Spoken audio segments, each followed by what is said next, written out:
Hey, yeah, I have a question. Does Lara shave with her knife? She never has hairy armpits even after being in the jungle for a while. Oh, hey, I didn't know you were... Did you hear any of that? Anyways, welcome to my review of Shadow of the Tomb Raider.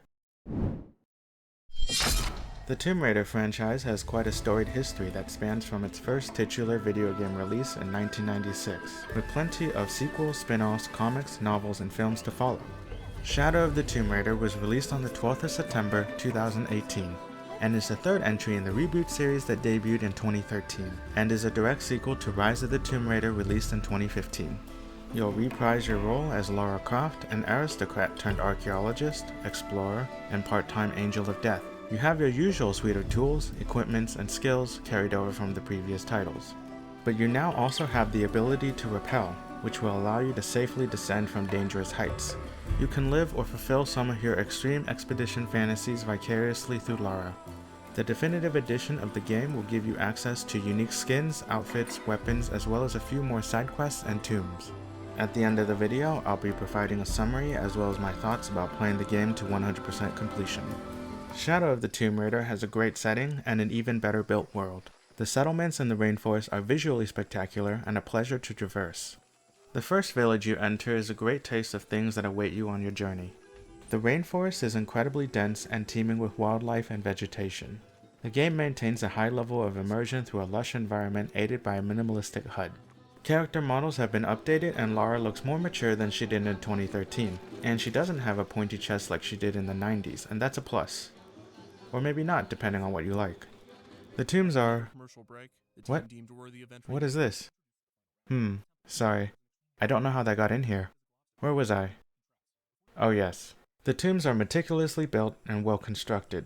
These are designed to be optional standalone expeditions not necessary to the main story, but may well be worth your time because not only are they fun, but some skills are only obtainable by completing tombs. The puzzles are challenging and will give you the appropriate amount of mental anguish tailored to your difficulty settings. Each tomb is unique with a unique set of puzzles that will give you more of a challenge as you progress through the story with your expanded toolkit. Unlike some games that have an abundance of side missions, there are only a handful of side missions here. These missions are fully fleshed out, giving you insight to the culture of the locals and indigenous people, as well as unlocking options that would otherwise be closed. There are explorer packs that will reveal hidden artifacts in each region. Most were unique and interesting, but many of the item models were recycled and reused. Each item is fully narrated so you can sit back and listen to the stories. There are also 3 languages that Lara can learn with multiple levels of mastery, each level unlocking additional missions or even more collectibles.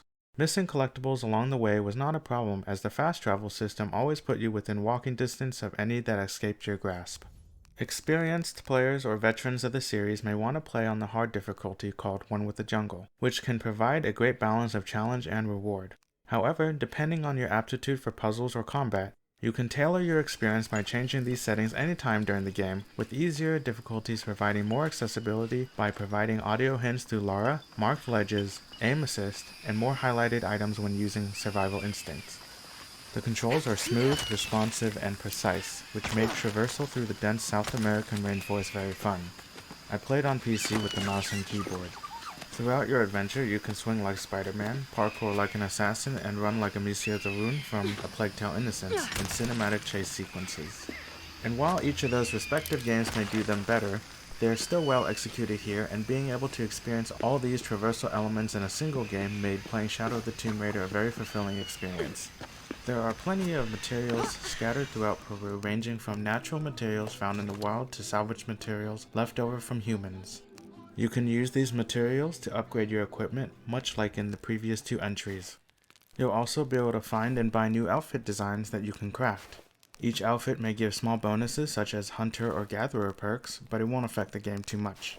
Outfits will change the way you look, and may even change how locals interact with you.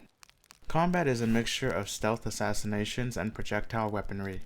Attempting the stealth route is more challenging, as you'll have to plan your attacks. Going in guns blazing is as simple as finding cover and picking up enemies. Most of the time I would attempt the stealth route before making an inevitable misstep, causing me to have to finish off the remaining enemies with guns. The gunplay isn't a strong suit of this game, but I found it to be fine for the most part. When enemies come too close, your camera will sometimes decide to work for the enemy team. However, enemies do die with the appropriate amount of bullets or arrows. Your arsenal of weapons includes a pistol, an automatic rifle, a shotgun, and a bow. For better or worse, combat sequences and heavy firefights are kept to a minimum, as the game focuses more on traversal and puzzles. The voice acting is really well done, one of the best out there. All scenes are fully voiced, which added depth and nuance to characters that would have been otherwise brushed aside.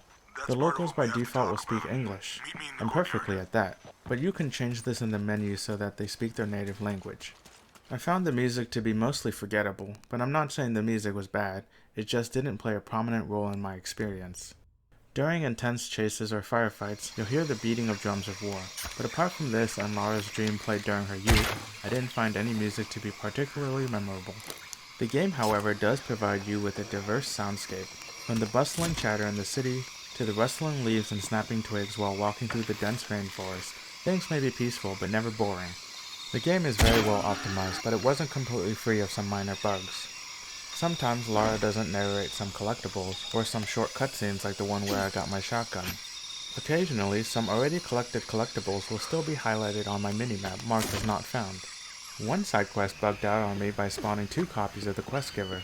However, I didn't lose any progress and restarting the game did fix the issue.